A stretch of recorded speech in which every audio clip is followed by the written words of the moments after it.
السلام علیکم ورحمۃ اللہ وبرکاتہ، نحمدہ ونصلی علی رسولہ الکریم، اما بعد فاعوذ باللہ من الشیطان الرجیم، بسم اللہ الرحمن الرحیم، رب اشرح لی صدری ویسر لی امری واحلل عقدۃ من لسانی یفقہوا قولی۔ ہم قیامت کے دن کے حالات کے بارے میں پڑھ رہے تھے۔ قیامت کے دن کے اختتام پر انسان اپنی آخری منزل پر پہنچے گا جو جنت یا جہنم کی شکل میں ہوگی۔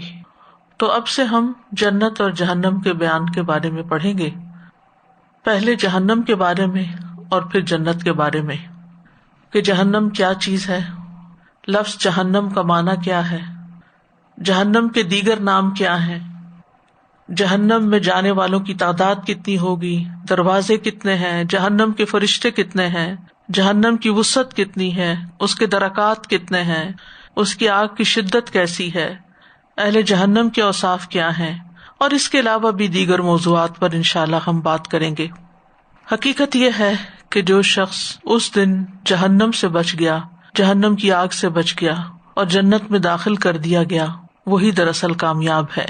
سورۃ آل عمران میں اللہ سبحانہ وتعالیٰ ارشاد فرماتے ہیں، کل نفس ذائقۃ الموت وإنما توفون أجوركم يوم القيامة فمن زحزح عن النار وأدخل الجنة فقد فاز وما الحياة الدنيا إلا متاع الغرور۔ ہر جان موت کو چکھنے والی ہے اور تمہیں تمہارے اجر قیامت کے دن پورے دیے جائیں گے۔ پھر جو شخص آگ سے دور کر دیا گیا اور جنت میں داخل کر دیا گیا تو یقیناً وہ کامیاب ہو گیا، اور دنیا کی زندگی تو دھوکے کے سامان کے سوا کچھ بھی نہیں۔ تو اصل کامیابی آخرت کی کامیابی ہے، اصل کامیابی آگ سے نجات ہے اور جنت میں داخلہ ہے۔ اللہ سبحانہ تعالیٰ نے یہ دنیا امتحان کے لیے بنائی، اور اس امتحان میں کامیاب ہونے کے لیے انبیاء اور رسل بھیجے تاکہ وہ انسانوں کو بتائیں کہ کامیاب ہونے کے طریقے کیا ہیں۔ تو جن لوگوں نے ان کی بات مان لی اور صراط مستقیم پر گامزن ہو گئے اور اس پر مرتے دم تک استقامت اختیار کی، اللہ اپنے فضل اور رحمت کے ساتھ ان کو کامیابی سے ہمکنار کرے گا۔ اور جنہوں نے رسولوں کی بات نہیں مانی اور اپنی خواہشات پر چلتے رہے، ان کا پھر آخری ٹھکانہ جہنم ہوگا۔ جہنم برحق ہے، یعنی جنت بھی برحق ہے اور جہنم بھی برحق ہے۔ یہ دونوں مقامات حقیقت میں ایگزسٹ کرتے ہیں، کیونکہ نان مسلمز کے علاوہ مسلمز میں سے بھی کچھ لوگوں نے اس بات کا انکار کیا ہے کہ جنت اور جہنم واقعی حقیقت میں کوئی چیز ہے۔ نبی صلی اللہ علیہ وسلم نے فرمایا، جس نے گواہی دی کہ اللہ کے سوا کوئی معبود نہیں، وہ اکیلا ہے، اس کا کوئی شریک نہیں، اور محمد صلی اللہ علیہ وسلم اس کے بندے اور اس کے رسول ہیں، اور عیسیٰ علیہ السلام اس کے بندے اور اس کے رسول ہیں اور اس کا کلمہ ہے جسے اللہ نے مریم کی طرف القاء کیا تھا، اور اس کی طرف سے روح ہے، اور جنت حق ہے اور جہنم حق ہے، والجنت حق والنار حق ادخلہ اللہ الجنۃ علی ما کان من العمل، تو اس نے جو بھی عمل کیا ہوگا آخر اللہ اسے جنت میں داخل کرے گا۔ تو گویا یہ ہمارے ایمان کا حصہ ہے کہ جہنم اور جنت برحق ہیں۔ جب انسان جہنم کی حقیقت کو سمجھ لیتا ہے تو انسان کی زندگی کا رخ بدل جاتا ہے، انسان کی پرائرٹیز، ترجیحات تبدیل ہو جاتی ہیں۔ مسند احمد کی روایت ہے، رسول اللہ صلی اللہ علیہ وسلم نے فرمایا، میں وہ کچھ دیکھتا ہوں جو تم دیکھ نہیں سکتے، میں وہ کچھ سنتا ہوں جو تم نہیں سنتے۔ آسمان چرچرانے لگے، اور ان کا حق بھی ہے کہ وہ چرچرائیں، کیونکہ آسمان میں 4 انگلیوں کے برابر بھی ایسی جگہ نہیں ہے جس پر کوئی فرشتہ سجدہ ریز نہ ہو۔ اگر تمہیں وہ باتیں معلوم ہوتی جو میں جانتا ہوں تو تم بہت کم ہنستے اور بہت زیادہ روتے، اور بستروں پر اپنی عورتوں سے لطف اندوز نہ ہو سکتے، اور پہاڑوں کی طرف نکل جاتے تاکہ اللہ کی پناہ میں آ جاؤ۔ تو اس سے یہ پتہ چلتا ہے کہ جہنم کوئی معمولی چیز نہیں، وہ بہت بڑی بلا ہے۔ اور پھر یہ کہ جو شخص اس کا انکار کرتا ہے، یا جو شخص اللہ اور اس کے رسول کا اور آخرت کا انکار کرتا ہے، تو اس کا پھر ابدی ٹھکانہ جہنم ہوگا۔ یہ ایک مستقل اقامت گاہ ہے. رسول اللہ صلی اللہ علیہ وسلم نے فرمایا تم جانتے ہو کہ ہمیں اللہ کی طرف لوٹنا ہے، پھر جنت کی طرف یا جہنم کی طرف جانا ہے. وہ ایسی مستقل اقامت گاہ ہے کہ وہاں سے روانگی نہیں ہوگی. وہ ایسی ہمیشگی ہے جہاں موت نہیں آئے گی. وہاں ایسے جسم ہوں گے جو مرنے والے نہیں، جن کو فنا نہیں. فرشتے بھی جہنم سے ڈرتے ہیں. انس بن مالک کہتے ہیں کہ رسول اللہ صلی اللہ علیہ وسلم نے جبریل سے پوچھا علیہ السلام، کیا بات ہے کہ میں نے میکائیل کو کبھی ہنستے ہوئے نہیں دیکھا؟ انہوں نے جواب دیا کہ جب سے جہنم کو پیدا کیا گیا ہے میکائیل کبھی نہیں ہنسے. اسی طرح ایک اور روایت میں آتا ہے کہ نبی صلی اللہ علیہ وسلم جب معراج کے موقع پر آسمانوں پر تشریف لے گئے تو فرشتوں کے جس گروہ کے پاس سے بھی گزرے انہوں نے آپ کو سلام بھی کیا اور آپ کو دیکھ کر مسکرائے بھی، لیکن جہنم کا داروغہ مالک، اس نے جب آپ کو دیکھا سلام تو کیا لیکن مسکرایا نہیں. تو آپ نے جبریل سے پوچھا کہ سب فرشتے مسکرائے ہیں لیکن مالک نہیں مسکرایا. تو آپ نے فرمایا کہ جب سے اس کی یہ ڈیوٹی لگی ہے اور جب سے اس نے جہنم کے حالات دیکھے ہیں وہ آج تک نہیں مسکرایا. تو حقیقت یہ ہے کہ جو اس کی حقیقت کو جان لے، جہنم کو پہچان لے، پھر وہ اس زندگی کو عیش و عشرت میں نہیں گزار سکتا، ضائع نہیں کر سکتا، بیکار میں نہیں گنوا سکتا. وہ اپنی زندگی کے ایک ایک لمحے کی قدر کرے گا تاکہ میں کچھ ایسے نیک اعمال کر جاؤں کہ جس کی وجہ سے میرا آخری ٹھکانہ جنت ہو، نہ کہ جہنم. لفظ جہنم جو ہے اس کے معنی کے بارے میں دو اقوال ہیں. یونس بن حبیب اور اکثر نحوی کہتے ہیں کہ جہنم آگ کا نام ہے جس آگ کے ذریعے اللہ آخرت میں عذاب دے گا، اور یہ عجمی لفظ ہے، عربی نہیں. عجمی کا مطلب کیا ہے؟ یعنی غیر عربی لفظ ہے. اس کو معرفہ اور عجمی کلمہ ہونے کی وجہ سے غیر منصرف پڑھا جائے گا. دوسرے لوگ کہتے ہیں کہ جہنم عربی لفظ ہے، یہ آخرت کی آگ کا نام رکھا گیا ہے کیونکہ اس کا پیندہ بہت زیادہ دور ہوگا، یعنی اس کے گہرائی کی وجہ سے اس کا نام جہنم رکھا گیا ہے. جہنم کے کچھ دیگر نام بھی ہیں. یہ وہ نام ہیں جو قرآن مجید میں جہنم کی آگ کے لیے بولے گئے ہیں جو آخرت میں ہوگی. اس میں الحاویہ، اللظیٰ، الحطمہ، سجین، سقر، جہیم، سعیر اور جہنم. پہلا نام حاویہ، یہ کلمہ ایک مرتبہ وارد ہوا ہے قرآن مجید میں. سورۃ القاریہ میں آتا ہے وَأَمَّا مَنْ خَفَّتْ مَوَازِينُهُ فَأُمُّهُ هَاوِيَةٌ وَمَا أَدْرَاكَ مَا هِيَ نَارٌ حَامِيَةٌ. لیکن وہ شخص جس کے پلڑے ہلکے ہو گئے تو اس کی ماں حاویہ ہے، اور تجھے کس چیز نے معلوم کروایا کہ وہ کیا ہے؟ ایک سخت گرم آگ ہے. تو حاویہ کا لفظ جو ہے ہوا سے نکلا ہے. ہوا کا مطلب ہوتا ہے گرنا. ہوا خواہش کو بھی کہتے ہیں کیونکہ خواہش کے پیچھے چلنے سے انسان اپنی عزت گنوا بیٹھتا ہے، اپنے مقام سے نیچے گر پڑتا ہے. فراہیدی کہتے ہیں کہ الحاویہ ہر وہ گڑھا ہے جس میں کوئی چیز گر جائے، پھر وہ اس کے پیندے کے بہت گہرا ہونے کی وجہ سے اس تک نہ پہنچ سکے، یعنی جس کا پیندہ اتنا گہرا ہو کہ وہ چیز اس تک نہ جائے جو اس برتن میں ڈالی جائے. علامہ قرطبی اس نام کے بارے میں کہتے ہیں کہ اس کا نام حاویہ اس لیے رکھا گیا ہے کہ اس کے پیندے کے بہت دور اور گہرا ہونے کے باوجود جب اس میں گرایا جائے گا لوگ اس میں گرتے چلے جائیں گے، یعنی اتنے گرائے جائیں گے کہ وہ اندر ہی ان کو سمیٹ لے گا. حدیث میں بھی حاویہ کا لفظ آتا ہے. ابن مسعود کہتے ہیں کہ اللہ کے راستے میں لڑائی اور جہاد تمام گناہوں کو مٹا دیتا ہے سوائے امانت کے. پھر فرمایا کہ قیامت کے دن بندے کو لایا جائے گا، اگر اس نے اللہ کے راستے میں قتال اور جہاد کیا ہوگا تو اس سے کہا جائے گا کہ تو اپنی امانت ادا کر. سو وہ کہے گا اے میرے رب کیسے ادا کروں، دنیا تو گزر چکی. فرماتے ہیں کہا جائے گا کہ اسے حاویہ میں لے جایا جائے گا، یعنی جہنم میں. یہاں لفظ حاویہ استعمال ہوا ہے. اور اس کے لیے اس کی امانت کو اس کی اصلی صورت میں بنا دیا جائے گا. بس وہ دیکھے گا اور پہچان لے گا کہ اچھا یہ ہے میری امانت جو میں نے ادا نہیں کی. پھر اس کے پیچھے پیچھے گرتا پڑے گا یہاں تک کہ اسے پا کر کندھوں پر لاد لے گا. پھر جب وہ دیکھے گا کہ کندھوں سے اتر گئی ہے پھر اس کے پیچھے جائے گا اور اسی طرح ہمیشہ کرتا رہے گا. پھر فرمایا نماز امانت ہے، وضو امانت ہے، وزن امانت ہے، ناپ امانت ہے.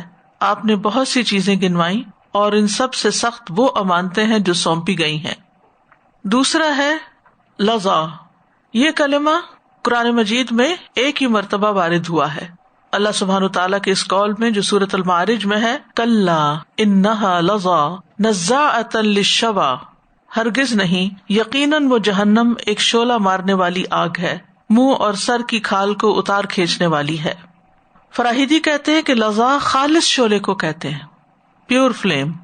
وَلَظِيَتِ النَّارُ تَلْظَى لَظًا یعنی آگ چپک جاتی ہے، چپک جانا، یعنی ایسی آگ جو خالص ہو اور وہ جسم کے ساتھ چپک جائے. ابن منظور کہتے ہیں اس کا یہ نام اس لیے رکھا گیا ہے کیونکہ وہ ہر طرح کی آگ سے زیادہ سخت ہے. تیسرا نام ہے حطمہ. یہ کلمہ قرآن مجید میں 2 مرتبہ وارد ہوا ہے اور وہ اللہ تعالیٰ کے اس فرمان میں ہے کَلَّا لَيُنبَذَنَّ فِي الْحُطَمَةِ وَمَا أَدْرَاكَ مَا الْحُطَمَةُ نَارُ اللَّهِ الْمُوقَدَةُ الَّتِي تَطَّلِعُ عَلَى الْأَفْئِدَةِ ہرگز نہیں، یقیناً وہ ضرور حطمہ میں پھینکا جائے گا. اور تجھے کس چیز نے معلوم کروایا کہ وہ حطمہ کیا ہے؟ اللہ کی بھڑکائی ہوئی آگ ہے جو دلوں پر جھانکتی ہے. یعنی حطمہ کیا ہے؟ بھڑکائی ہوئی آگ. ابن فارس نے اس کے لغوی معنی بیان کیے ہیں کہ ہا تا میم ایک مادہ ہے اور یہ کسی چیز کو توڑ پھوڑ کر رکھ دینے کے لیے استعمال ہوتا ہے. حطمت الشیء حتما، میں نے ایک چیز کو توڑ دیا، اور جو چیز خود ہی ٹوٹ جائے اسے حتم کہا جاتا ہے. اور پھر یہ کہ جہنم کی آگ کو حطمہ کا نام اس لیے دیا گیا ہے کہ یہ آگ جس چیز تک پہنچے گی اس کو توڑ پھوڑ کے رکھ دے گی، کرش کر کے رکھ دے گی. چوتھا نام ہے سجین. یہ کلمہ بھی قرآن مجید میں 2 مرتبہ وارد ہوا ہے. سورۃ مطففین میں آتا ہے کلا ان کتاب الفجار لفی سجین وما ادراک ما سجین کتاب مرقوم. ہرگز نہیں، بے شک نافرمان لوگوں کا اعمال نامہ یقیناً سخت قید کے دفتر میں ہے. اور تجھے کس چیز نے معلوم کروایا کہ وہ دائمی سخت قید کا دفتر کیا ہے؟ ایک کتاب ہے واضح لکھی ہوئی. ابن فارس سجین کے بارے میں کہتے ہیں کہ سین جیم نون سجن کا معنی ہے کسی کو قید کر لینا، یعنی سجنا کا معنی ہے قید کر لینا. کہا جاتا ہے سجنتہ سجنن، میں نے اس کو قید کر لیا. اور سجن وہ جیل ہوتی ہے جس میں انسان کو قید کیا جاتا ہے. اور یہ جہنم کے ناموں میں سے ایک نام ہے، کیونکہ جو شخص جہنم میں چلا گیا وہاں سے نکل نہیں سکے گا. ایک تو یہ کہ جہنم کی گہرائی اتنی زیادہ ہے، دوسرا یہ کہ اس کے اوپر ایسے فرشتے مقرر ہیں کہ جو ان کو مارتے ہیں اور اوپر وہ آ ہی نہیں سکتے. اور مالک جو ہے وہ جہنم کے گیٹ پہ داروغہ ہے، جیسے جیل کے اوپر چوکیدار ہوتے ہیں اور کسی قیدی کی مجال نہیں ہوتی کہ جیل سے باہر نکلے، تو اسی طرح جہنم سے بھی کوئی شخص باہر نہیں نکل سکے گا، وہ ایک قید خانہ بھی ہے. نمبر 5 سقر. سقر قرآن کریم میں 4 مرتبہ وارد ہوا ہے. اللہ تعالیٰ کا فرمان ہے سأصلیہ سقر وما ادراک ما سقر لا تبقی ولا تذر لواحۃ للبشر. میں اسے جلد ہی سقر یعنی جہنم میں داخل کروں گا. اور تجھے کس چیز نے معلوم کروایا کہ سقر کیا ہے؟ نہ وہ باقی رکھتی ہے نہ چھوڑتی ہے، چمڑے کو جھلس دینے والی ہے. اسی طرح سورۃ المدثر میں اللہ تعالیٰ فرماتے ہیں کہ الا اصحاب الیمین فی جنات یتساءلون عن المجرمین ما سلککم فی سقر قالوا لم نک من المصلین. مگر دائیں ہاتھ والے جنتوں میں سوال کریں گے مجرموں سے تمہیں کس چیز نے سقر میں داخل کیا؟ وہ کہیں گے ہم نماز ادا کرنے والوں میں سے نہ تھے. تو یہاں اللہ تعالیٰ نے سقر کا معنی خود ہی بیان کر دیا کہ سقر وہ ہے جو نہ باقی رہنے دے نہ چھوڑے، یعنی ختم کر کے رکھ دے انسان کو، لیکن اس کے باوجود انسان پہ موت نہیں آئے گی. ابن فارس کہتے ہیں سین قاف را کا مادہ جلا دینے پر یا آگ کے ذریعے بھون کر رنگ تبدیل کرنے پر دلالت کرتا ہے. یعنی جب کسی چیز کو آگ پہ بھون دیا جاتا ہے تو اس کا رنگ بدل جاتا ہے. اسی لیے کہا جاتا ہے سقرت الشمس، دھوپ نے اس کو سقر کر دیا، یعنی سیاہی مائل بنا دیا، اس کا رنگ کالا کر دیا، اس کا رنگ تبدیل کر دیا. ابن منظور کہتے ہیں کہ جہنم کا نام سقر اس لیے رکھا گیا ہے کیونکہ وہ جسموں اور روحوں کو پگھلا کے رکھ دے گی، اور حقیقت میں یہ وہ آگ ہے کہ جو چمڑے کو اس طرح جھلس دے گی کہ اس کو باقی نہ رہنے دے گی. چھٹا نام جہیم ہے. یہ کلمہ قرآن مجید میں 23 سے زیادہ مرتبہ وارد ہوا ہے. سورۃ النازعات میں اللہ تعالیٰ کا فرمان ہے فَأَمَّا مَن طَغَىٰ وَآثَرَ الْحَيَاةَ الدُّنْيَا فَإِنَّ الْجَحِيمَ هِيَ الْمَأْوَىٰ وَأَمَّا مَنْ خَافَ مَقَامَ رَبِّهِ وَنَهَى النَّفْسَ عَنِ الْهَوَىٰ فَإِنَّ الْجَنَّةَ هِيَ الْمَأْوَىٰ. پس لیکن جو حد سے بڑھ گیا اور اس نے دنیا کی زندگی کو ترجیح دی تو بے شک جہنم ہی اس کا ٹھکانہ ہے. اور رہا وہ جو اپنے رب کے سامنے کھڑا ہونے سے ڈر گیا اور اس نے خواہش کو روک لیا، یعنی ہوا کو روک لیا، خواہش نفس کو، تو بے شک جنت ہی اس کا ٹھکانہ ہوگی. اسی طرح وَإِذَا الْجَحِيمُ سُعِّرَتْ، جب جہنم بھڑکا دی جائے گی، سورۃ المطففین میں آتا ہے ثم انہم لصال الجحیم. تو یہ 4 مختلف مقامات پر جہیم کا لفظ آتا ہے. لفظ جہیم کے بارے میں آتا ہے کہ یہ جیم ہا میم سے ہے, اور جاہم وہ جگہ ہوتی ہے جو سخت تپش والی ہوتی ہے, یعنی شدید حرارت والی جگہ کو جہیم کہا جاتا ہے. 7واں نام سعیر ہے. یہ قرآن مجید میں 1 سے زیادہ مرتبہ وارد ہوا ہے. وَأَمَّا مَنْ أُوتِيَ كِتَابَهُ وَرَاءَ ظَهْرِهِ فَسَوْفَ يَدْعُو ثُبُورًا وَيَصْلَىٰ سَعِيرًا إِنَّهُ كَانَ فِي أَهْلِهِ مَسْرُورًا. اور لیکن وہ شخص جس کا نامہ اعمال اس کے پیٹھ پیچھے دیا گیا تو ان قریب وہ بڑی ہلاکت کو پکارے گا اور بھڑکتی ہوئی آگ میں جائے گا. بلا شبہ وہ اپنے گھر والوں میں خوش تھا, یعنی یہ اس کا قصور تھا کہ دنیا میں مزے کر رہا تھا اور آخرت کو بھولے ہوئے تھا. اسی طرح سورۃ الملک میں آتا ہے فَاعْتَرَفُوا بِذَنبِهِمْ فَسُحْقًا لِّأَصْحَابِ السَّعِيرِ. اور سعیر کا لفظ جو ہے سین عین را سے ہے, کسی چیز کا مشتعل ہونا اور دہکنا اور اوپر اٹھنا, یعنی جیسے جہنم کی آگ بھڑکے گی اور اس کے شعلے جو ہیں وہ اونچے اٹھیں گے. نمبر 8 جہنم. یہ 8واں نام ہے. قرآن مجید میں 70 سے زیادہ دفعہ یہی لفظ آیا ہے. ان جہنم کانت مرصادا فلہم عذاب جہنم ولہم عذاب الحریق. پھر فی نار جہنم. ابن منظور کہتے ہیں جہنم کی وجہ تسمیہ یہ ہے کہ جہنم اس گہرائی کو کہتے ہیں جو بہت دور ہو, نیچے. بئر جہنم و جہنم, یعنی وہ کنواں جس کا پیندہ بہت زیادہ گہرا ہو, نیچے. تو جہنم کو یہ نام اس لیے دیا گیا ہے کہ اس کی گہرائی بہت ہے, بہت نیچے ہے. وہ حدیث میں آتا ہے نا کہ ایک پتھر کے گرنے کی آواز آئی تو آپ نے فرمایا 70 سال پہلے لڑکایا گیا تھا. آپ دیکھیے پتھر تو ذرا سا پھینکا جو 1 سیکنڈ میں نیچے پہنچتا ہے, تو کتنا دور ہے, کتنا دور. اور منافقین جو ہے وہ جہنم کے سب سے نچلے گڑھے میں ہوں گے. تو یہ تو تھے جہنم کے نام جو قرآن مجید میں وارد ہوئے ہیں. لیکن جہنم کی کچھ صفات اور القاب بھی ہیں جو قرآن مجید میں آتی ہیں. یعنی جہنم وہ آگ جو آخرت میں ہوگی, اور اس کی کچھ صفات یوں ہوگی. السموم بئس المصیر. سموم کہتے ہیں نا زہریلی ہوا کو جو مساموں میں گھس جاتی ہے. بئس المصیر بدترین ٹھکانہ, لوٹنے کی جگہ. بئس القرار, بئس المہاد برا ٹھکانہ. بئس الورد المورود بری گرنے کی وارد ہونے کی جگہ. دار البوار ہلاکت کا گھر. وہ قوم بورا پڑھا تھا نا آپ نے, بائر ہلاک ہونے والے کو کہتے ہیں. دار الفاسقین فاسقوں کا گھر. سوء الدار اسفل السافلین. تو یہ سب صفات جو ہیں یہ جہنم کی بیان کی گئی ہیں قرآن مجید میں. بار بار جیسے جہاں پہ بھی جہنم کا ذکر آیا تو ما ادراک, تم کیا جانو کہ کیا ہے جہیم, یہ سجین, اور ساروں کے نام بار بار. جیسے آپ کسی چیز کو بارے میں کہتے ہیں نا تم کیا جانو کہ وہ کیا چیز ہے, وہ کیا جگہ ہے, کہ آپ امیجن نہیں کر سکتے. تو اس طرح کی فیلنگ آ رہی ہے ساری جب کٹھے آپ نے پڑھے ہیں کہ پتہ نہیں وہ کس قسم کی بلا چیز ہے کہ امیجن نہیں کر سکتے. لوگ کہتے ہیں سورج ہے وہ جہنم بنائی بھی ہے اللہ تعالیٰ نے. سورج اور چاند تو خود جہنم میں ہوں گے, اس کی پھر وسعت آپ دیکھیے کتنی بڑی ہوگی کہ پورا چاند اس کے اندر ڈال دیا جائے گا, سورج ڈال دیا جائے گا, تو اس سے ان کی ہیٹ میں اضافہ ہوگا. لیکن سورج سے زیادہ ہیٹ ہے جہنم کی.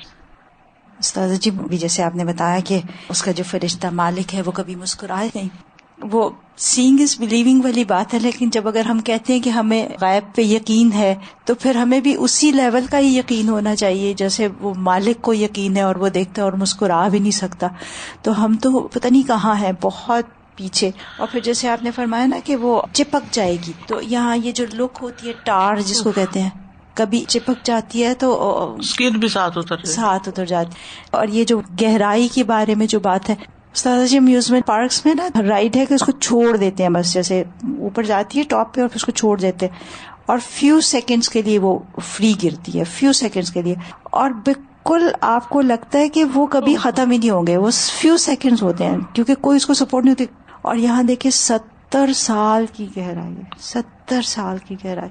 اور میں سبحان اللہ یہ حیران ہو رہی تھی کہ یہ سب باتیں ہیئر اینڈ دیئر ہم لوگ پڑھتے رہتے ہیں, لیکن جیسے یہ بیٹھ کے اور کانسنٹریٹ کر کے جو اس کو سننا ہے اور جو اس کا افیکٹ ہو رہا ہے, پہلے کبھی اس طرح سے نہیں ہوتا.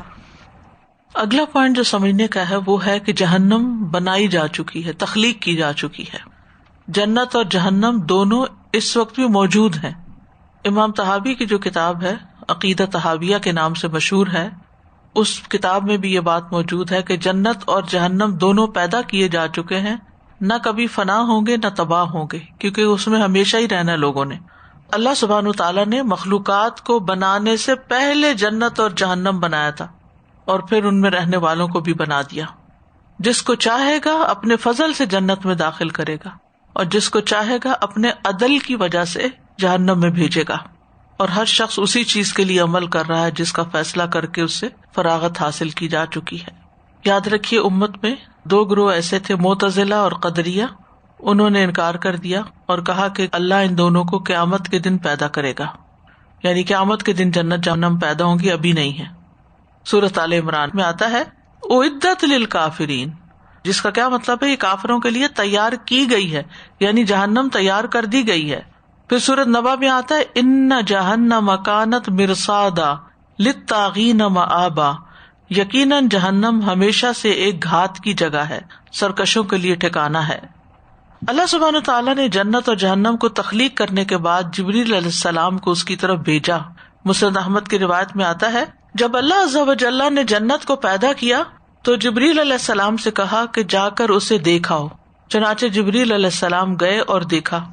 واپس آ کر عرض کیا یا رب و عزتک، اے میرے رب آپ کی عزت کی قسم، اس کے متعلق جو بھی سنے گا، یعنی جنت کے متعلق جو بھی سنے گا وہ اس میں داخل ہونا چاہے گا. پھر اللہ کے حکم پر جنت کو ناپسندیدہ چیزوں سے ڈھانپ دیا گیا. پھر اللہ تعالیٰ نے فرمایا اب جا کر اسے دیکھ کر آؤ. چنانچہ وہ دوبارہ گئے، دیکھا اور کہا یا رب و عزتک، اے میرے رب آپ کی عزت کی قسم، مجھے اندیشہ ہے کہ اب اس میں کوئی داخل ہی نہیں ہو سکے گا. یہ اتنا مشکل رستہ ہے جنت کا، کیونکہ خواہشات کے خلاف چلنا پڑتا ہے نا انسان کو. اسی طرح جب اللہ نے آگ کو پیدا کیا تو جبریل علیہ السلام سے فرمایا اے جبریل جا کر جہنم دیکھ آؤ. جب وہ وہاں پہنچے اور دیکھ کر واپس آ کر کہنے لگے یا رب و عزت کا، اے میرے رب آپ کی عزت کی قسم، کوئی بھی شخص جو اس کے متعلق سنے گا اس میں داخل ہونا نہیں چاہے گا. اللہ کے حکم پر پھر اسے خواہشات سے ڈھانپ دیا گیا. پھر اللہ تعالیٰ نے فرمایا اے جبریل جا کر اب اسے دیکھاؤ. چنانچہ وہ گئے اور اسے دیکھا تو کہا یا رب و عزت کا، اے رب آپ کی عزت کی قسم، مجھے تو اندیشہ ہے کہ اب کوئی آدمی اس میں داخل ہونے سے بچ نہیں سکے گا. استغفر اللہ. یہ ابھی سورۃ النازعات کی جو آیات میں نے پڑھی تھی نا، جس میں آتا ہے کہ وَأَمَّا مَنْ خَافَ مَقَامَ رَبِّهِ وَنَهَى النَّفْسَ عَنِ الْهَوَىٰ فَإِنَّ الْجَنَّةَ هِيَ الْمَأْوَىٰ، جو اپنے رب کے سامنے کھڑے ہونے سے ڈر گیا، یعنی دنیا میں ڈرتا ہے کہ میں اپنے رب کو کیسے جواب دوں گا، اس کے سامنے کھڑے ہو کے کیا کہوں گا کہ میں نے یہ گناہ کیوں کیے. وَنَهَى النَّفْسَ عَنِ الْهَوَىٰ، اور اپنے نفس کو خواہش سے روک لیا، یعنی حرام خواہشات کو چھوڑ دیا. اسے پتا جب چل گیا کہ یہ چیز اللہ کو پسند نہیں تو اس نے اس کو ترک کر دیا. فَإِنَّ الْجَنَّةَ هِيَ الْمَأْوَىٰ، تو جنت اس کا ٹھکانہ ہوگی. لیکن اگر کوئی شخص اپنی خواہشات پہ چل رہا ہے، اگر ہماری خواہش یہ ہے کہ ہم ایسے کپڑے پہنے کہ جو بالکل آج کل کے ٹرینڈز کے مطابق ہو، چاہے اس میں ہمارا جسم ننگا ہو یا وہ ٹائٹ ہو یا وہ ہمیں ڈھکتے ہوں یا نہ ڈھکتے ہوں، یہ خواہش ہے نا، خواہش نفس ہے کہ گو ود دا فلو، جو لوگ کر رہے ہیں تم بھی وہی کرو. تو اس پر کتنی سخت وعید سنائی گئی ہے کہ وہ عورتیں جنت کی خوشبو بھی نہ پا سکیں گی جو لباس پہن کر بھی ننگی رہیں. ایک تو سی تھرو کپڑوں میں انسان ننگا ہوتا ہے، دوسرا انتہائی ٹائٹ کپڑوں میں. سب آپ دیکھیں کہ بعض اوقات گاؤنز اور جو اوپر کے ڈریسز ہیں وہی اتنے ٹائٹ ہوتے ہیں کہ اس میں سے جسم سارا دکھ رہا ہوتا ہے، یہ سب کچھ نظر آ رہا ہوتا ہے. لیکن ہم کیا کریں، ہماری خواہش ہے یہ ایسا لباس پہننا. یا اسی طرح جب کسی چیز کے بارے میں پتہ چل جائے یہ مشکوک ہے، یہ حرام ہے، نہیں کھانی، لیکن ہمیں پسند بہت ہے تو اس لیے بسم اللہ پڑھ کے کھا لیتے ہیں، کوئی بات نہیں. تو جنت میں جانے کے لیے خواہش نفس کو روکنا بہت ضروری. اسی لیے اللہ نے جو شراب حرام کی، زنا حرام کیا اور حرام حلال کا کانسیپٹ دیا، تو ان چیزوں کو مد نظر رکھنا بے حد ضروری ہے. صرف خواہشات کے پیچھے چل کے زندگی بسر نہیں کرنی چاہیے. بہرحال یہ حدیث تو یہاں اس لیے لائی گئی کہ یہ بتایا جائے کہ جنت اللہ تعالیٰ نے تخلیق کی اور اس کو دیکھنے کے لیے جبریل کو بھیجا، جہنم بھی اللہ نے بنائی اور اس کو دیکھنے کے لیے جبریل علیہ السلام کو بھیجا. تو اس لیے ہم اس کا انکار نہیں کر سکتے کہ یہ قیامت کے دن جنت جہنم بنے گی، نہیں، وہ اب بھی ہے. نبی صلی اللہ علیہ وسلم کو بھی جہنم دکھائی گئی تھی. حضرت عائشہ کہتی ہیں رسول اللہ صلی اللہ علیہ وسلم نے فرمایا یقیناً میں نے اس مقام پر کھڑے ہر چیز کو دیکھا ہے جس کا مجھ سے وعدہ کیا گیا تھا، حتیٰ کہ میں نے یہ بھی دیکھا کہ جنت کے انگوروں سے ایک خوشہ توڑنے کا ارادہ کر رہا ہوں جب تم نے مجھے آگے بڑھتے ہوئے دیکھا، اسی طرح میں نے جہنم کو بھی دیکھا، اس کے شعلے ایک دوسرے کو توڑ رہے تھے جب تم نے مجھے پیچھے ہٹتے ہوئے دیکھا. یعنی نبی صلی اللہ علیہ وسلم کو ان چیزوں کا مشاہدہ کروایا گیا، یعنی جنت اور جہنم دونوں کا. عبداللہ بن عباس کہتے ہیں کہ رسول اللہ صلی اللہ علیہ وسلم نے فرمایا، مجھے نماز کی حالت میں جہنم دکھائی گئی، چنانچہ میں نے آج کی طرح کا ہیبت ناک منظر کبھی نہیں دیکھا. یعنی اتنا خوفناک چیز کبھی بھی نہیں دیکھی. مرنے کے بعد مرنے والے کو جنت یا جہنم میں اس کا ٹھکانہ دکھایا جاتا ہے، یعنی قبر میں جب انسان جاتا ہے. عبداللہ ابن عمر رضی اللہ عنہ کہتے ہیں کہ رسول اللہ صلی اللہ علیہ وسلم نے فرمایا، جب تم میں سے کوئی مر جاتا ہے تو ہر صبح اور شام اسے اس کا ٹھکانہ دکھایا جاتا ہے. اگر وہ جنتی ہے تو جنت میں، اگر جہنمی ہے تو جہنم میں. پھر اسے کہا جاتا ہے کہ یہی تیرا مقام ہے یہاں تک کہ قیامت کے دن اللہ تجھے اٹھائے. تو اس سے یہ پتہ چلتا ہے کہ جنت اور جہنم قیامت کے آنے سے پہلے ہی بن چکے ہیں. قیامت کے دن تو بس اس میں مجرموں کو ڈالا جائے گا، جیسے کہ سورۃ مریم میں آتا ہے، فَوَرَبِّكَ لَنَحْشُرَنَّهُمْ وَالشَّيَاطِينَ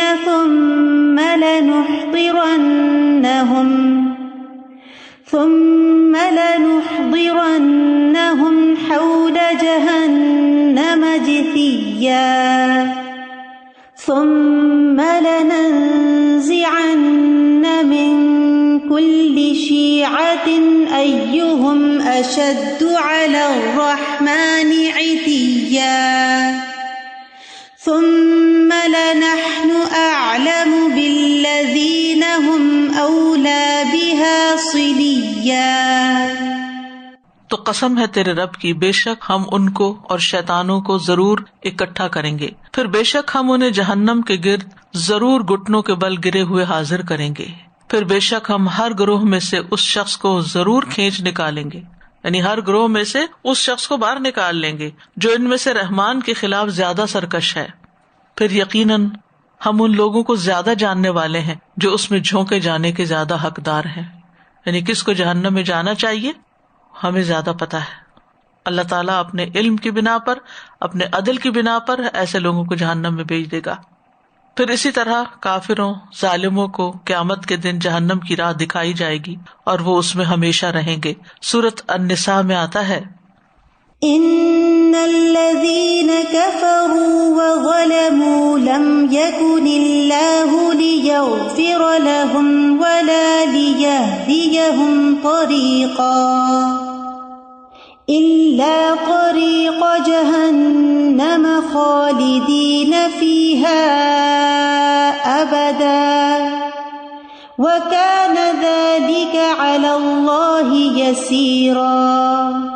بے شک جن لوگوں نے کفر کیا اور ظلم کیا، اللہ کبھی ایسا نہیں کہ انہیں بخشے اور نہ یہ کہ انہیں کسی سیدھے راستے کی ہدایت دے سوائے جہنم کی راہ کے جس میں وہ ہمیشہ رہنے والے ہیں، ہمیشہ ہمیشہ، اور یہ ہمیشہ سے اللہ پر بڑا ہی آسان ہے.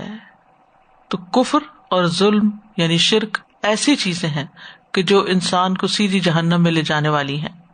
اسی طرح مختلف طرح کے جرائم کرنے والے بھی جہنم کی طرف ہانکے جائیں گے. بعض مجرموں کو پیاس سے ہانکتے ہوئے لے جایا جائے گا. سورۃ مریم میں آتا ہے، وَنَسُوقُ الْمُجْرِمِينَ إِلَى جَهَنَّمَ وِرْدًا. اور مجرموں کو جہنم کی طرف پیاس سے ہانک کر لے جائیں گے. سوچیے اگر پیاس لگی ہو اور اوپر سے گرمی بھی ہو اور حشر کا میدان ہو، سورج سوا نیزے سے قریب ہو اور انسان کو جہنم کی طرف لے جایا جا رہا ہو تو اس وقت حالت کیا ہوگی. پیاس تو آپ کو کہیں بھی لگ جائے تو انسان بے چین ہو جاتا ہے. پیاس لگی ہو تو نہ نیند آتی ہے، نہ ہی کھانا کھایا جاتا ہے، نہ ہی انسان سے کوئی اور کام ہوتا ہے. وہ پہلے بھاگ کر کچھ ایسی چیز پیتا ہے جس سے اس کی پیاس دور ہو. لیکن یہ کہ جہنم اور حشر کا میدان یہ سب اتنی ہولناک چیزیں ہیں کہ جہاں پر انسانوں کو باقی تکلیفوں کے ساتھ ساتھ پیاس بھی لگے گی. بعض مجرموں کو چہروں کے بل گھسیٹا جائے گا، اکٹھا کیا جائے گا. سورۃ الفرقان میں آتا ہے، الذين يحشرون على وجوههم إلى جهنم أولئك شر مكانا وأضل سبيلا. استغفر اللہ. انسان پاؤں کے بل چلتا ہے، لیکن اس دن چہرے کے بل اس کو چلایا جائے گا. جو رب پاؤں کے ساتھ چلا سکتا ہے وہ انسان کو چہرے کے بل بھی چلا لے گا. استغفر اللہ. پھر اسی طرح گروہ در گروہ لوگ جہنم میں جائیں گے اور جنوں انس کی جماعتوں کے ساتھ. سورۃ الاعراف میں آتا ہے قال ادخلوا في قد خلت من قبلكم من الجن والإنس في النار كلما دخلت أمة لعنت أختها حتى إذا اداركوا فيها جميعا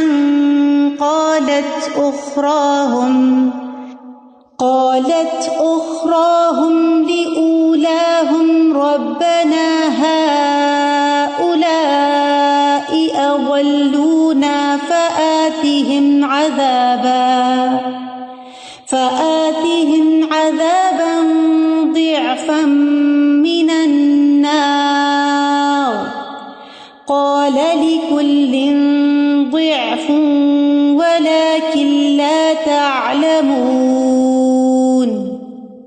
فرمائے گا ان جماعتوں کے ہمراہ جو جنوں اور انسانوں میں سے تم سے پہلے گزر چکی ہیں آگ میں داخل ہو جاؤ.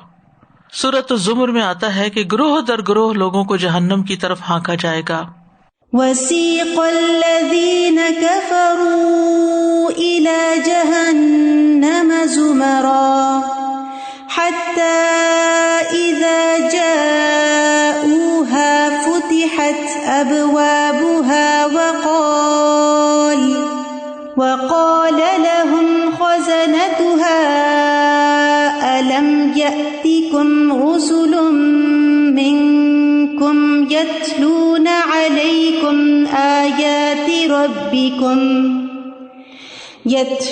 عليكم آيات ربكم وينذرونكم لقاء يومكم هذا قالوا بلى ولكن حقت كلمة العذاب على الكافرين قيل ادخلوا أبواب جهنم خالدين فيها فبئس مثوى المتكبرين. اور وہ لوگ جنہوں نے کفر کیا گروہ در گروہ جہنم کی طرف ہانکے جائیں گے یہاں تک کہ جب وہ اس کے پاس آئیں گے تو اس کے دروازے کھولے جائیں گے، یعنی باقاعدہ گیٹس ہیں جہنم کے.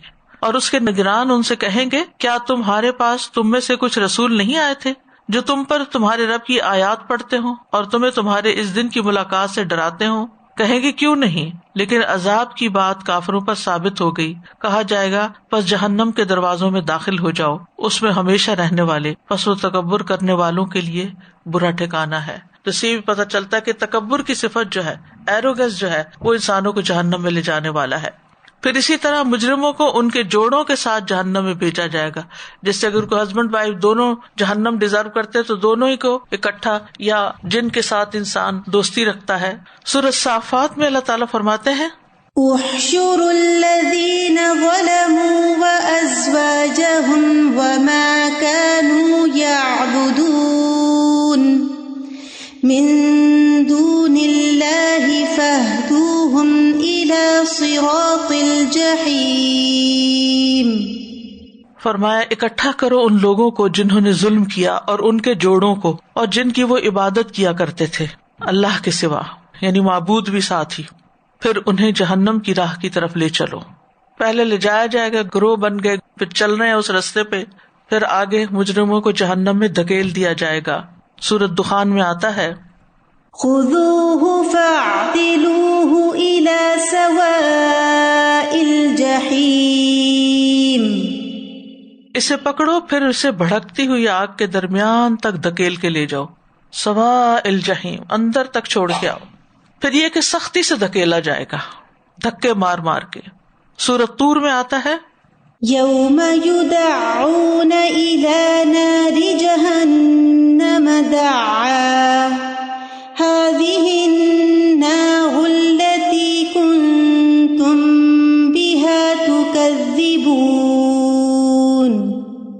جس دن انہیں جہنم کی آگ کی طرف دھکیلا جائے گا، سخت دھکیلا جانا، بری طرح دھکے مار کے ان کو پھینک دیا جائے گا، کیونکہ وہ اندر جانا نہیں چاہیں گے. اب سوچے گہری کھائی اور اوپر سے کوئی دھکا دے کے گرا دے، کیا حال ہوگا. یہی ہے وہ آگ جسے تم جھٹلاتے تھے، جس کا تمہیں یقین نہیں تھا. پھر یہ کہ مجرم ایک دوسرے کے پیچھے آگ میں گرتے چلے جائیں گے، ایک لاٹ پہلے گئے، اس کے بعد ایک اور، اس کے بعد ایک اور. ابو سعید خدری رضی اللہ عنہ سے روایت ہے، وہ کہتے ہیں کہ رسول اللہ صلی اللہ علیہ وسلم نے فرمایا، پھر انہیں اکٹھا کر کے جہنم کی طرف ہانکا جائے گا. وہ جہنم سراب کی طرح ہوگی اور اس کا حصہ ایک دوسرے کو توڑ رہا ہوگا اور لوگ آگ میں گرتے چلے جائیں گے، یعنی ایک دوسرے کے پیچھے بس گرتے ہی جا رہے ہوں گے، گرتے ہی جا رہے ہوں گے. جہنم میں جانے والوں کی تعداد کے بارے میں قرآن مجید میں آتا ہے کہ وہ کثیر تعداد کے لوگ ہوں گے، اتنے کہ جن سے جہنم اور جنت کو بھر دیا جائے گا. اور ہر 100 میں سے 99 لوگ جہنمی ہوں گے، ہر 1000 میں سے 999 لوگ، اور ہر مومن کے بدلے ایک کافر. سورۃ الاعراف میں اللہ تعالیٰ فرماتے ہیں، وَلَقَدْ ذَرَأْنَا لِجَهَنَّمَ كَثِيرًا مِنَ الْجِنِّ وَالْإِنسِ لَهُمْ قُلُوبٌ لَا يَفْقَهُونَ بِهَا وَلَهُمْ أَعْيُنٌ لَا يُبْصِرُونَ بِهَا وَلَهُمْ أَعْيُنٌ لَا يُبْصِرُونَ بِهَا وَلَهُمْ آذَانٌ لَا يَسْمَعُونَ بِهَا أُولَئِكَ كَالْأَنْعَامِ بَلْ هُمْ أَضَلُّ أُولَئِكَ هُمُ الْغَافِلُونَ. اور بلا شبہ یقیناً ہم نے بہت سے جن اور انسان جہنم ہی کے لیے پیدا کیے ہیں. ان کے دل ہیں جن کے ساتھ وہ سمجھتے نہیں، یعنی سوچ سمجھ سے کام نہیں لیتے. ان کی آنکھیں ہیں جن کے ساتھ وہ دیکھتے نہیں، ان کے کان ہیں جن کے ساتھ وہ سنتے نہیں. یہ لوگ چوپایوں جیسے ہیں، بلکہ یہ ان سے بھی زیادہ بھٹکے ہوئے ہیں. یہی لوگ ہیں جو بالکل بے خبر ہیں. چوپائے جانور، مویشی جانور، دوسرے جانور، اگر آپ ان پر غور کریں تو اپنے نفع نقصان کا ان کو بھی پتا ہے کہ کس طرف جانا اور کس طرف نہیں جانا. آپ دیکھیں کہ جب یہ جانور شکار کرتے ہیں، اگر شکار کا وہ منظر آپ دیکھیں تو اپنے مطلب یا اپنے مقصد یا اپنے گول کو اچیو کرنے کے لیے کس قدر کانشیس ہوتے ہیں، کس قدر ایفرٹ لگاتے ہیں اور کس قدر چوکنے ہوتے ہیں، اور پھر کیسے حملہ آور ہوتے ہیں اور کیسے پہنچتے ہیں اس کی طرف. تبھی تو سروائیو کرتے ہیں. اگر آپ نے بلی رکھی ہوئی ہے تو بلی کو اگر آپ نوٹس کریں کہ کس طرح وہ ہوشیار ہو کے اپنے شکار کی طرف جاتی ہے، اسی طرح باقی جانور بھی. لیکن انسان اپنے مقصد زندگی کو نہیں سمجھتا کہ اسے اللہ کی عبادت کے لیے پیدا کیا یا جو ذمہ داریاں اس پہ ڈالی گئی ہیں ان کی طرف وہ اسی طرح ہوشیار چوکنا ہو کے رہے. یہ نہیں کہ نماز کا وقت نکل جائے کہ اوہ اچھا مجھے تو پتہ ہی نہیں چلا، اچھا یہ نیکی کا یہ کام ہے، اچھا بس ٹھیک ہے، ادھر سے غفلت ادھر غفلت. کیونکہ اصل جو چیز ہے انسان کو ڈبونے والی وہ غفلت ہے. حتیٰ کہ نمازیوں کے بارے میں آتا ہے قرآن مجید میں، فویل للمصلین الذین هم عن صلاتهم ساہون. ہلاکت ہے ان نمازیوں کے لیے جو اپنی نمازوں کی طرف سے غافل ہیں، یعنی اپنے وقت پر نہیں پڑھتے، پوری شرائط کے ساتھ نہیں پڑھتے، دل لگا کے نہیں پڑھتے، بس غفلت میں پڑے ہوئے ہیں. وقت مل گیا تو پڑھ لیا، آخری وقت میں جا پڑا، کبھی قضا کر دی، کبھی پڑھ لی، کبھی سوئے کے سوئے رہ گئے. تو یہ جو غفلت ہے یہ انسان کو بہت نقصان دینے والی ہے. پھر یہ کہ جہنم کو جن و انس سے بھر دیا جائے گا. سورۃ السجدہ میں آتا ہے، وَلَوْ شِئْنَا لَآتَيْنَا كُلَّ نَفْسٍ هُدَاهَا وَلَكِنْ حَقَّ الْقَوْلُ مِنِّي لَأَمْلَأَنَّ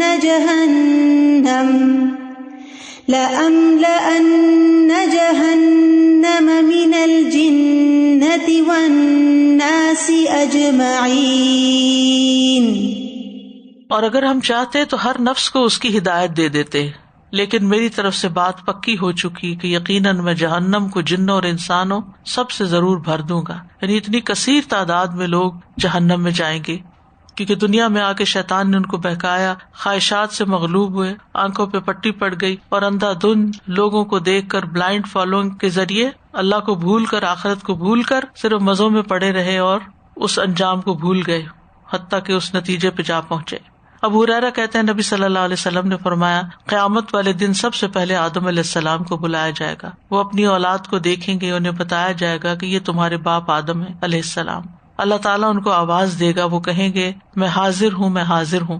اللہ تعالیٰ فرمائے گا اپنی اولاد میں سے جہنم میں داخل ہونے والوں کو علیحدہ کر دو. وہ پوچھیں گے اے میرے رب کتنوں کو علیحدہ کروں؟ اللہ تعالیٰ فرمائیں گے 100 کی نفری میں سے 99 کو. صحابہ نے کہا اللہ کے رسول جب ہمارے 100 میں سے 99 کو دوزخ کے لیے پکڑ لیا جائے گا تو ہم میں سے کون بچے گا؟ آپ نے فرمایا بقیہ امتوں میں میری امت کی تعداد سیاہ رنگ کے بیل کے پشت پر سفید بالوں جتنی ہوگی, یعنی امت کم ہوگی تو اس میں سے کم لوگ پھر جائیں گے. اسی طرح ایک اور روایت میں آتا ہے کہ 1000 میں سے 999 جو یاجوج ماجوج کی اولاد میں سے ہوں گے. پھر اسی طرح ہر مومن کے بدلے ایک کافر. ابو بردہ کہتے ہیں اپنے والد ابو موسیٰ اشعری سے رسول اللہ صلی اللہ علیہ وسلم نے فرمایا جب قیامت کا دن ہوگا تو ہر مومن کے پاس ایک فرشتہ کافر کو لے کر آئے گا اور اسے کہے گا اے مومن لیجئے یہ کافر, یہ جہنم سے تیرا فدیہ ہے. یعنی جب قیامت کا دن ہوگا تو اللہ تعالیٰ ہر مومن کی طرف ایک فرشتہ بھیجے گا اور اس کے ساتھ ایک کافر ہوگا. پس وہ فرشتہ مومن سے کہے گا اے مومن اس کافر کو پکڑ لو, یہ جہنم سے جان چھڑانے کے لیے تمہارا فدیہ, کیونکہ وہ تو پہلے ہی کفر پر ہے نا, یعنی تم اس کے بدلے میں جہنم سے آزاد ہو جاؤ گے. جہنم میں تمہاری منزل تھی, اگر تم اس کے حقدار ہوتے تو تم اس میں داخل ہوتے. بس اب یہ کافر اس کا حقدار بن گیا تو اس طرح یہ کافر جہنم سے تمہاری آزادی کا فدیہ بن گیا, کیونکہ تم نے اس سے نجات پالی اور کافر کے لیے وہ مقرر ہو گیا. بس اس کو جہنم میں پھینک دو, یہ تمہارا فدیہ ہے. پھر اسی طرح جہنم میں عورتوں کی اکثریت ہوگی. عمران بن حسین کہتے ہیں صحیح بخاری کی روایت ہے آپ نے فرمایا میں نے جنت میں جھانک کر دیکھا تو اکثریت فقراء کی تھی, فقیر لوگ زیادہ تھے, اور جہنم میں جھانکا تو وہاں عورتیں زیادہ تھی. اور اس کی وجہ بھی ایک دوسری حدیث میں بتائی گئی کہ تم لان تان بہت کرتی ہو اور شوہر کی ناشکری. یہ 2 ویکنیسز ہیں جس کی وجہ سے عورتوں کے لیے وعید سنائی گئی. اچھا اب آپ سوچ رہے ہوں گے کہ اس طرح کی باتیں کیوں کی گئی ہیں. یہ دراصل ڈیٹرنٹ کے طور پر ہے کہ پہلے سے ہی بتا دیا گیا کہ یہ 2 کوالٹیز جو ہیں یہ جہنم میں لے جانے والی ہیں. اپنی اس ویکنیس کے اوپر قابو پاؤ, اپنی اس ویکنیس کو کنٹرول کرو, کہیں ایسا نہ ہو کہ اس کی وجہ سے آخری ٹھکانہ خراب ہو جائے. تو جہنم جب بھر بھی دی جائے گی تو اور کا مطالبہ کرتی رہے گی. نبی صلی اللہ علیہ وسلم نے فرمایا جہنم میں دوزخیوں کو ڈالا جائے گا اور وہ کہے گی کچھ اور بھی ہے, حل من مزید, یہاں تک کہ اللہ رب العزت اپنا قدم اس پر رکھے گا اور وہ کہے گی کہ بس بس. پھر جہنم کے دروازوں کے بارے میں آتا ہے کہ جہنم کے دروازے 7 ہیں. سورۃ الحجر میں فرمایا وَإِنَّ جَهَنَّمَ لَمَوْعِدُهُمْ أَجْمَعِينَ لَهَا 7 أَبْوَابٍ لِكُلِّ بَابٍ مِّنْهُمْ جُزْءٌ مَّقْسُومٌ. اور جہنم ہی وہ جگہ ہے جس کا ایسے سب لوگوں کو وعدہ دیا گیا ہے. اس کے 7 دروازے ہیں, ہر دروازے کے لیے ایک تقسیم شدہ حصہ ہوگا, یعنی کون کس دروازے سے جائے گا یہ فکس ہوگا. رسول اللہ صلی اللہ علیہ وسلم نے بھی فرمایا کہ جہنم کے 7 دروازے ہیں اور یہ دروازے قیامت کے دن کھولے جائیں گے. صفوان بن معطل سلمی رضی اللہ عنہ سے روایت ہے کہ میں نے نبی صلی اللہ علیہ وسلم سے پوچھا اے اللہ کے نبی میں آپ سے ایسی چیز کے بارے میں سوال کرنا چاہتا ہوں جسے آپ جانتے ہیں اور میں نہیں جانتا, کیا دن اور رات میں کوئی ایسی گھڑی بھی ہے جس میں نماز پڑھنا مکروہ ہو؟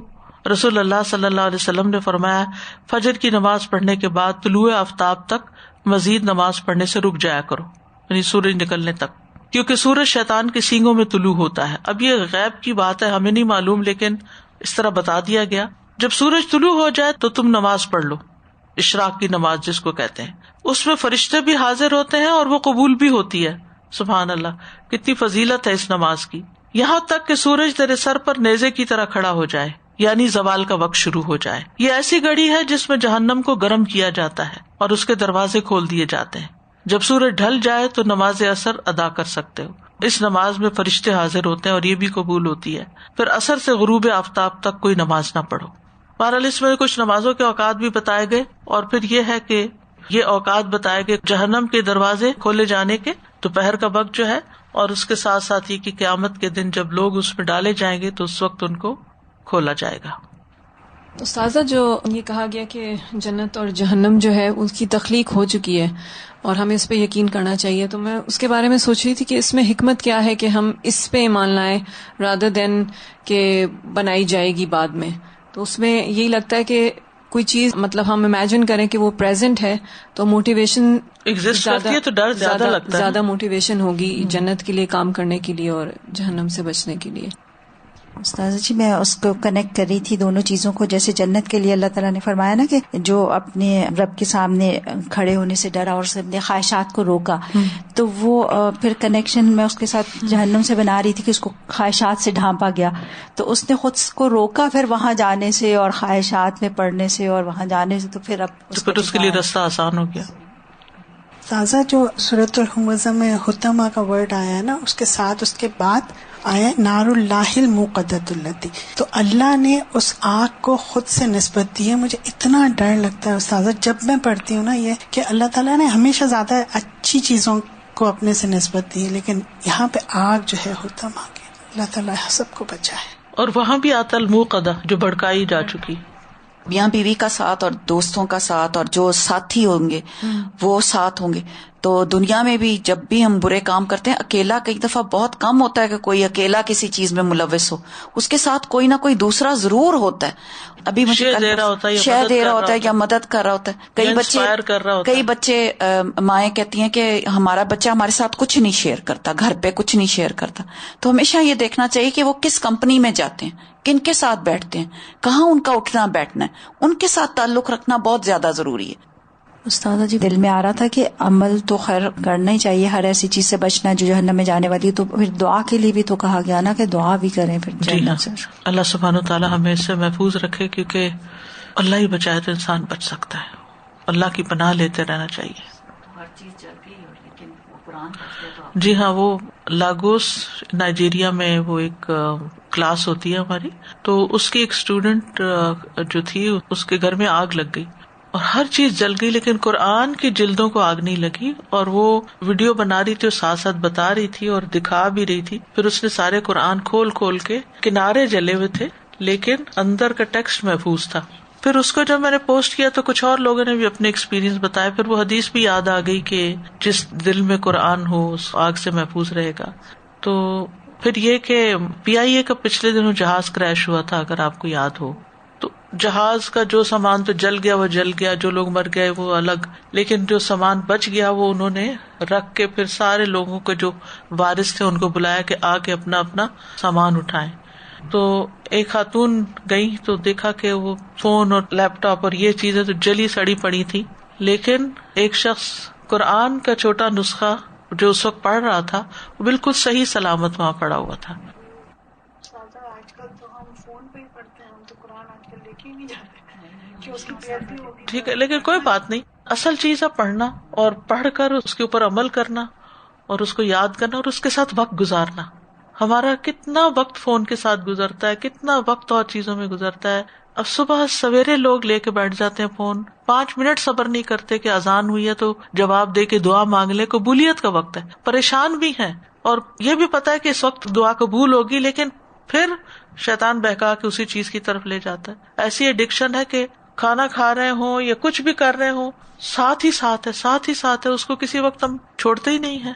تو ہمیں اپنے رویوں پہ غور کرنے کی ضرورت ہے. پھر ایک اور اسٹوڈنٹ ہیں تو انہوں نے اپنے ماموں کا واقعہ بتایا کہ ان کی پچھلے دنوں قبر کھل گئی. ساتھ والی قبر شاید کھودی جا رہی تھی تو ان کی کھل گئی اور وہ جو سل تھی وہ ہلی ہوئی تھی، تو قبر کے اندر سے بہت زبردست خوشبو آنے لگی. تو وہ جو پتھر ہٹا ہوا تھا جب اس کو ایسے کر کے دیکھا گیا تو اندر سے کفن صحیح سلامت تھا. تو انہوں نے بتایا کہ 25 سال پہلے یہ فوت ہوئے ہیں تو کفن میلا بھی نہیں ہوا.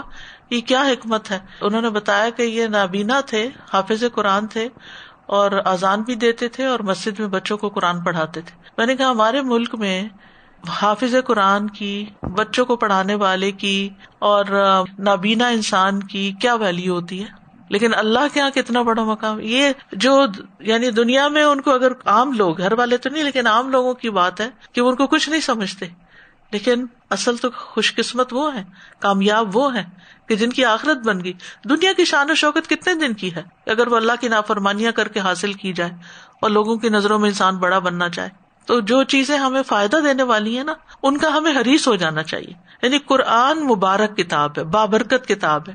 اس کو چاہے آپ پڑھیں، چاہے آپ لکھیں، چاہے آپ حفظ کریں، چاہے اس کی تفسیر پڑھیں، اس پہ تدبر کریں، اس کو زبانی یاد کریں، اس کو سنائیں کسی کو یا کسی کا سنیں، یا بچوں کو پڑھائیں یا بڑوں کو پڑھائیں، یا پھر یہ کہ خود دن میں بار بار جب موقع ملے اس کی تلاوت کریں یا اس کی خدمت کریں. اب جیسے مختلف کورسز ہوتے ہیں اس میں ٹیسٹ پیپر بنانا، ان ٹیسٹ پیپرز کو چیک کرنا، اسٹوڈینٹس کے سبق سننا، اسٹوڈینٹس کو مدد کرنا، ان کو فیسیلیٹیٹ کرنا، پھر ٹیکنالوجی کے ساتھ مدد دینا کہ اس نیت کے ساتھ کہ میں قرآن کی خدمت کر رہی.